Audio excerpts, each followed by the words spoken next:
옆에 계시는 분과 사랑의 인사 나누시겠습니다. 오늘은 좀 멀리 하셔야 될 것 같습니다.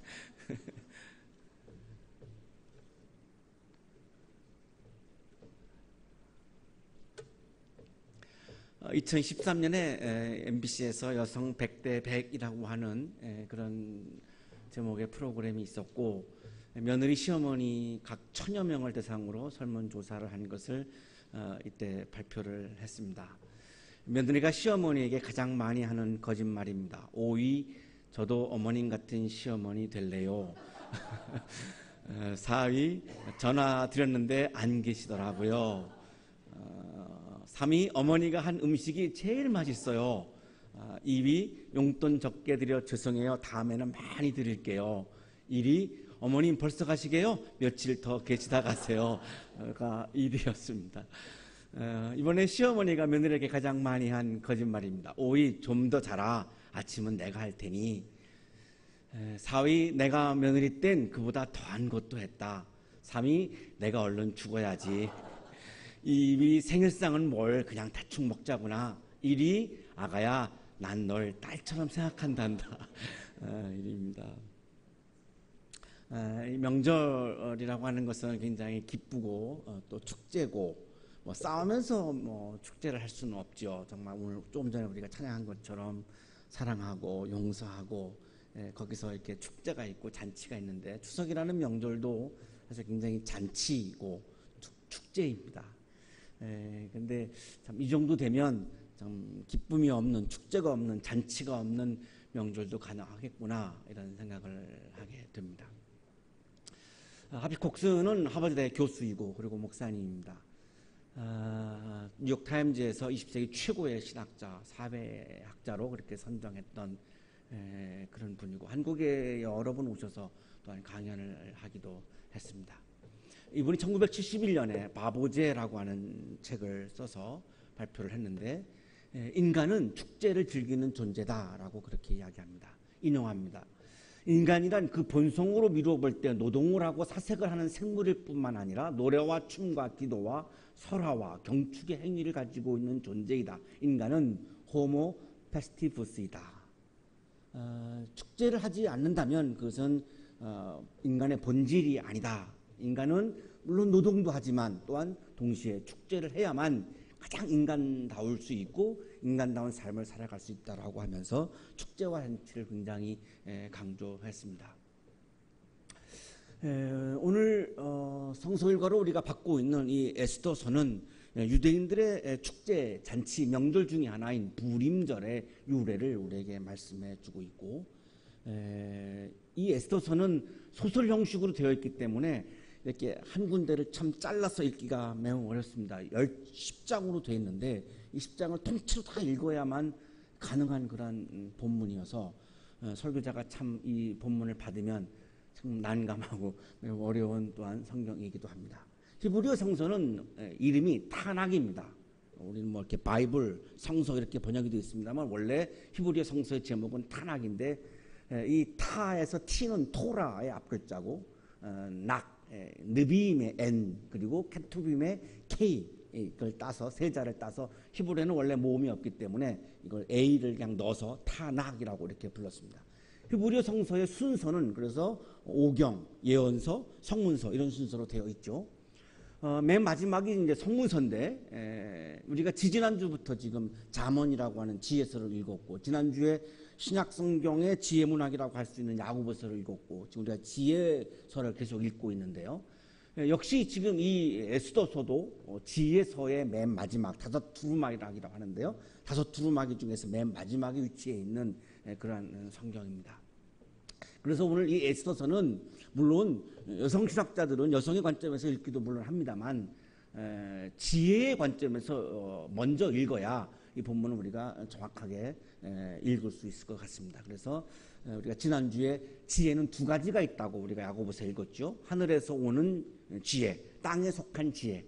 하늘에서 온 지혜는 하나님의 지혜, 땅에 속한 지혜는 나의 지혜, 욕망으로부터 나온 지혜. 이 두 가지의 지혜가 있다고 우리가 읽었습니다만, 오늘 이 에스더서도 하늘에서 오는 지혜와 땅에 속한 지혜, 하나님의 지혜와 인간의 지혜라고 하는 관점에서 읽으면 좋을 것 같습니다. 이때 시대는 페르시아 시대이죠. 페르시아는 바벨론 그 다음입니다. 그러니까 바벨론이 이제 예루살렘에 와서 예루살렘 성전을 무너뜨렸죠. 기원전 586년이죠. 그래서 바벨론의 포로로 끌려갔고 바벨론의 노예를 살았는데 바벨론이 또 이제 페르시아한테 먹힙니다. 페르시아가 바벨론을 무찌르죠. 이 페르시아는 오늘날의 이란이고 바벨론은 오늘날의 이라크라고 할 수 있습니다만 이란 사람들이 아직도 그렇게 자부심이 강한 것은 이 페르시아 시대의 어마어마한 세계적인 강국이었기 때문에 그런 프라이드를 지금도 가지고 있죠. 이 고레스 왕, 우리가 바사왕, 고레와스왕 우리가 잘 알고 있는데요. 그 고레스부터 시작해서 이제 이 크세르크세스라고 하는 왕조가 시작되어지는데 이것이 바로 오늘 성경에 나오는 아하수에로 왕이라고 하는 임금입니다. 이 아하수에로 왕 때의 이 영토가 인도에서 이디오피아까지 이렇게 걸쳐서 이루어졌으니까 어마어마한 큰 제국이었음이 틀림이 없고요. 얼마나 이 나라가 강대국이었으면 180일 동안 잔치를 벌일 정도로 굉장한 강국이었습니다. 그것도 모자라서 180일 동안의 잔치가 끝나고 나서 수산이라고 하는 페르시아 수도에 모든 백성들입니다. 빈부귀천 안 가리고 모든 백성을 다 왕궁으로 초청을 했습니다. 그러니까 서울의 시민들을 청와대로 초청한 거니까 이 군 크기가 상상이 되죠. 정말 어마어마한 크기의 궁궐이고요. 그 서울 시민들 모두를 청와대로 초청해서 7일 동안 잔치를 했으니까 어마어마한 강대국임을 우리가 알 수 있습니다. 잔치를 하다가 이 아하수에로 왕이 이 부인 와스디 왕후가 굉장한 미모였나 봐요. 자랑을 하고 싶었던 거예요. 그래서 이제 들어오라고 했는데 이 와스디 왕후가 거절을 했습니다. 그래서 화가 나가지고 폐위를 시켜버리죠. 이 수도인 수산성에 모르드게라고 하는 사람이 살았는데 이 모르드게라고 하는 사람은 이제 유대인 포로로 끌려왔던 그런 사람이죠. 디아스포라인데요. 베냐민 지파의 유대인입니다. 포로로 끌려왔는데 이제 페르시아에서는 굉장히 문지기, 궁궐 문지기 정도의 공무원 생활을 하는 그런 사람이었고 사촌 누이 동생이 이제 에스더입니다. 이 에스더는 페르시아 말이죠. 에스테르라고 하는 원래는 에스테르라고 하는데 별이라고 하는 뜻입니다. 이스티시라고 하는 그런 신화에 나오는 이름이 있는데 그 이스티시에서 온 이름인데 그래서 이제 스타라고 하는 영화가 이스티시하고 굉장히 흡사하죠. 그래서 다 이렇게 언어가 그렇게 유래가 되어 있습니다. 일찍 부모님이 돌아가셨고 그래서 이 모르드게가 사촌 오빠인데 데려다가 이제 딸로 이제 그렇게 키웠습니다. 본래 이제 히브리이니까 유대인이니까 원래 이름은 하다사 아름다운 나무라고 하는 그런 뜻을 가지고 있는 이름인데 이제 페르시아에서 사니까 페르시아식의 이름을 이제 지은 거죠. 그게 바로 이제 에스더라고 하는 별이라고 하는 그런 뜻입니다. 이 에스더는 굉장히 몸매가 아름다웠고 얼굴도 예뻤다고 합니다. 굉장한 어떤 미모의 그런 여성이었던 것 같아요. 그래서 이 궁에서 생활을 하게 되었고 와스티 왕후를 폐위한 다음에 이제 왕후를 뽑는데 12개월을 이 왕궁에 있는 후보자들이 이렇게 몸매를 이렇게 가꾸고 또 이렇게 화장도 하고 12개월 동안 몸을 가꾼 다음에 이제 선발을 하는데 에스더가 이제 뽑힌 거죠. 그래서 이제 왕후로 즉위를 합니다. 이 모르드게는 대궐에서 문지기를 하고 있었고 어느 날 넷이 두 사람이 이 아하수에로 왕을 시해하려고 하는 음모를 꾸밉니다. 이거를 모르드게가 알게 되었고 이거를 왕후를 통해서 전해서 이 시해 이 계획을 무산시키죠. 그러니까 이 아하수에로 왕에게는 모르드게가 굉장한 공로자인 것이 틀림이 없습니다. 옛날이나 오늘날이나 이렇게 리더십을 흔드는 참 이런 그룹은 어디든지 있는 것 같아요. 이때도 아하수에로 왕을 이렇게 시해하려고 한 거를 보면 참 미개한 거죠. 그런데 사실은 이 모르드게가 엄청난 공로자인데 어떻게 해가지고 이 모르드게는 그런 대접을 받지 못했고 엉뚱하게도 이 하만이라고 하는 사람이 국무총리에 해당하는 그런 자리에 오릅니다. 이 모든 백성들 보고 이 하만에게 다 절하라. 아마 이제 그 리더십을 부여해 주기 위해서 아하수에로 왕이 그렇게 했겠죠. 그런데 이 모르드게는 유대인으로서 굉장한 자존심이 있었고요. 그래서 무릎을 꿇지 않고 절을 하지 않았고 하만은 굉장히 화가 나서 왕에게 이야기를 해서 유대인 전부를 다 멸종시키는 계획을 세웁니다. 히틀러보다 더 했던 거죠. 아예 그냥 유대인 종족 자체를 완전히 다 그냥 씨를 말리는 그런 계획을 세운 거니까요. 정말 어마어마한 땅에 속한 지혜이죠. 정말 자기 감정 때문에 한 민족을 멸종시키는 거니까 어마어마한 그런 욕망에서 나온 땅에 속한 지혜이죠. 그래서 사람들에게 이제 주사위 하나를 주고 이걸 부르라고 그러는데요. 이 주사위를 던져가지고 날짜를 정한 겁니다. 이 제비뽑기라고 하는 건데요. 아시리아의 부루, 바빌로니아의 부후루, 페르시아의 바르에서 온 거고, 링거리라고 하는 성서학자는 본래 아카드어인데 운명, 숙명, 그래서 이렇게 제비 뽑아서 내 운수를 점치는 그런 문화가 페르시아에 있었고, 그것을 따라서 이제 부르라고 하는 제비 뽑기를 통해서 그 날짜를 정했던 건데요. 아달월 13일에 떨어집니다. 오늘날로 말하면 양력으로 한다 그러면 2월 13일. 그 나라에서는 이제 12월에 해당하는 그런 건데요. 이게 이제 유대인 전체가 이제 멸종하게 된 거죠. 그래서 모르드게가 굉장히 이거를 염려했고, 에스더에게 이때를 위해서 하나님이 너를 왕으로 세운 것이 아니겠느냐.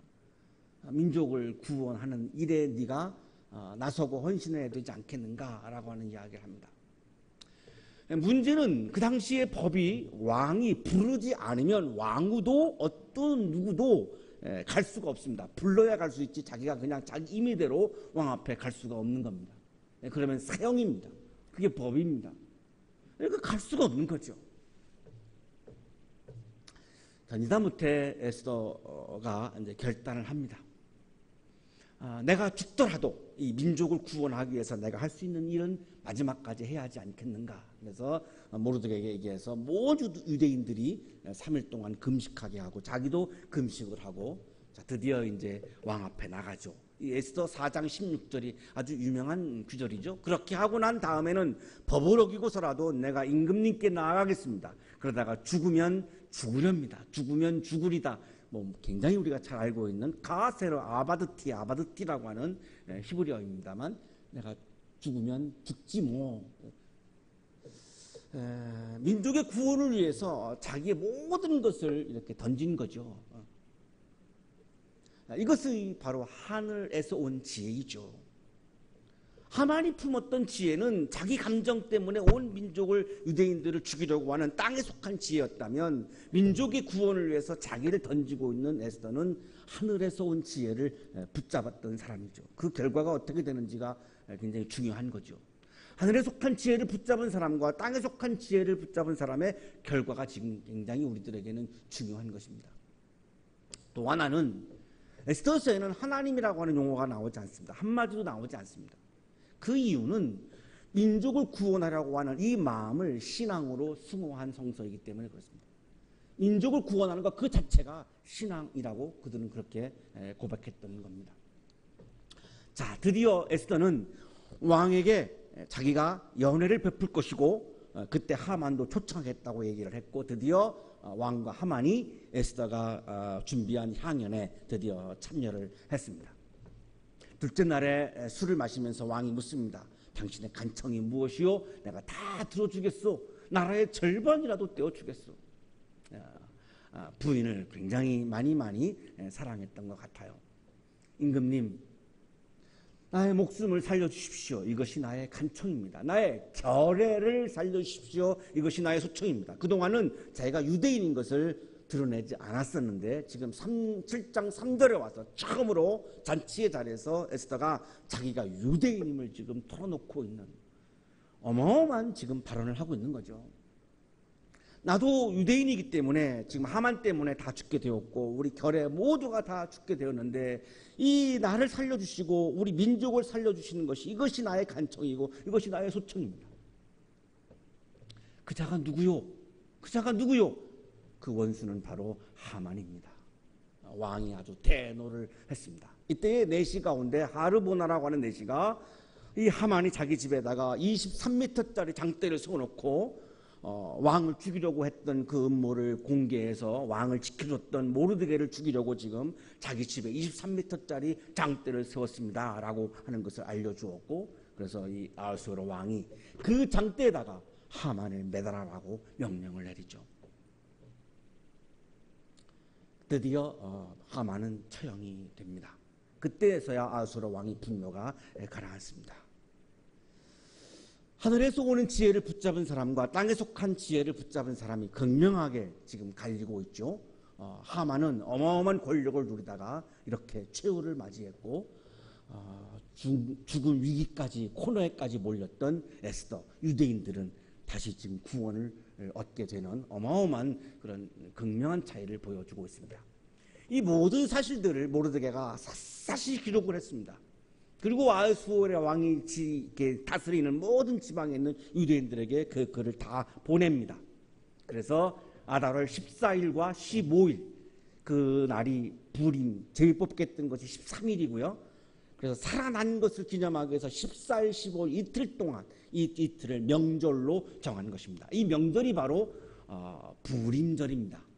이스라엘의 명절 그러면 이제 유월절, 초막절, 또 칠칠절 이게 3대 명절인데요. 이 명절이라고 하는 것 자체가 잔치고 축제인데 이 3대 명절 이후에 또 여러 가지 명절들이 있는데 그 중에 하나가 이제 이 부림절인데요. 이 부림절은 이런 날입니다. 유다 사람이 원수들의 손에서 벗어났으며 그날에 유다 사람의 슬픔이 기쁨으로 바뀌었고 초상날이 잔칫날로 바뀌었으므로 초상날을 온 민족이 다 죽임을 당하는 초상날이 이스라엘 민족이 구원을 받는 잔칫날로 바뀐 날을 기념하는 명절이 바로 부림절입니다. 하나님은 우리에게 잔치를 주시는 분입니다. 우리에게 잔칫날을 주시는 분이죠. 추석이라고 하는 이 명절도 잔칫날이죠. 이 잔칫날을 하나님이 우리에게 허락해 주신 날인 거죠. 하나님이 다스리는 하나님의 나라는 초상집이 아니라 잔치집이고 잔칫날, 매일 잔치를 벌이는 축제를 벌이는 것이 바로 하나님의 나라죠. 몇 년 전에 선교라고 하는 잡지에 하나의 아티클을 제가 썼는데요. 그 아티클의 내용이 추수감사절을 추석감사절로 이름을 바꾸어서 추석 때 지키자라고 하는 그런 내용을 한번 쓴 적이 있습니다. 굉장한 반향을 기대하고 썼는데 아무도 아무런 반응이 없어서 그 제안이 그냥 묻히고 말았습니다만 우리 교회 왔더니 너무나 반갑게도 우리가 추석 때 추수감사절을 물론 용어는 추수감사절입니다만 시기를 그렇게 하는 것을 보고 제가 굉장히 아주 기뻤는데 그래서 돌아오는 주일날 우리가 추수감사절을 지키는데 아예 추석감사절로 하는 게 어떻겠는가 이런 제안을 한 적이 있는데요. 왜냐하면 그 날이 명절이고 잔칫날이고 이 잔칫날이 바로 하나님 나라의 기쁨을 나누는 그런 날이기 때문에 그런 거죠. 모르드게는 이틀 동안을 잔치를 벌이면서 기뻐하는 명절로 정하고 자 명절의 축제의 내용이 나옵니다. 서로 음식을 나누어 먹고 명절 축제 잔칫날에는 음식을 나누어 먹는 거죠. 음식을 나누어 먹고 가난한 사람들에게 선물을 주는 날이고 그래서 우리가 바자회를 합니다. 그래서 어려운 사람들이 축제를 할 수가 없으니까 어려운 사람들은 잔치 음식도 먹지 못하니까 반드시 명절이라고 하는 것은 축제라고 하는 것은 어려운 사람들에게도 축제를 함께 나누는 잔치를 함께 나누는 것이 바로 진정한 잔치이고 축제이죠. 자, 그래서 이 두 날은 유다 사람이면 어느 지방 어느 성읍에 살든지 모든 집안마다 대대로 기억하고 지켜야 하는 날입니다. 이틀 동안 계속되는 부림절은 유대 사람들로서는 거를 수 없는 명절이 되었고 자손에게도 잊어서는 안 되는 그런 날이 되었습니다. 부르의 복수형이 바로 부림이고요. 그래서 부림절이라고 이름을 지었습니다. 이 부림절이 되면 지금도 유대인들은 지키고 있는데요. 부림절은 이렇게 합니다. 첫째는 에스더서를 읽습니다. 큰 소리로 에스더를 읽습니다. 10장이니까요. 뭐 그렇게 오래 걸리지 않습니다. 둘째, 3가지 감사 기도를 드리고 가난한 사람들을 위해서 기부금을 냅니다. 이것이 이제 부림절을 지키는 내용인데요. 세 번째는 성경을 읽다가 구원이라는 단어가 나오면 큰 소리로 읽고 하만이라고 하는 이름이 나오면 어린이들로 하여금 막 시끄럽게 떠들게 해가지고 그 하만이 들리지 않게 합니다. 굉장히 재미있습니다. 네 번째는 적어도 2 이상의 가난한 사람들에게 돈을 선물하고 축제 음식을 먹고 즐기고 그리고 술을 마셔야 합니다. 그 술을 마시는 이유는 하도 이렇게 술에 취해서 정신이 없어서 하만과 모르드게를 구분하지 못하게 하고 하만을 기억하지 못하게 하기 위해서 술을 취할 정도로 이렇게 많이 먹습니다. 불임절이 되면 그렇게 먹습니다. 그래서 이것이 축제이고 또한 잔치였던 거죠. 다섯째, 불임절 전날에는 왕후의 단식을 기억하면서 단식을 합니다.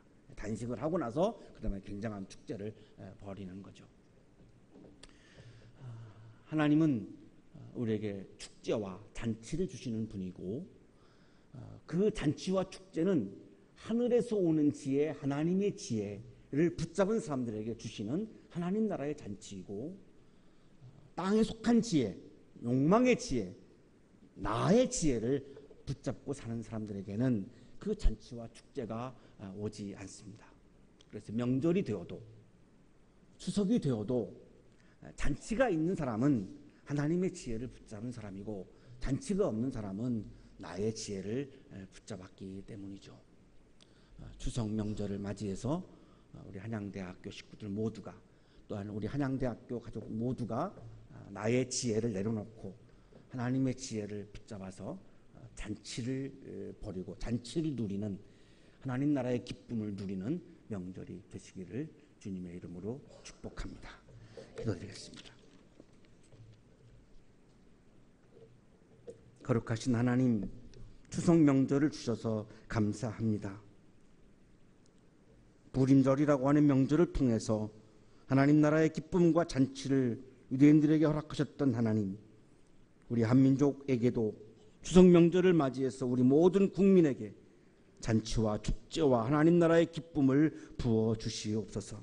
특별히 우리 한양 가족 모두에게 잔치의 기쁨을, 하나님 나라의 기쁨을 허락하여 주시고, 특별히 우리 한양대학교 식구들이 나의 지혜를 내려놓고 하나님의 지혜를 꼭 붙잡고 날마다 매 순간 하나님 나라의 잔치를 누리며 살도록 복내려 주옵소서.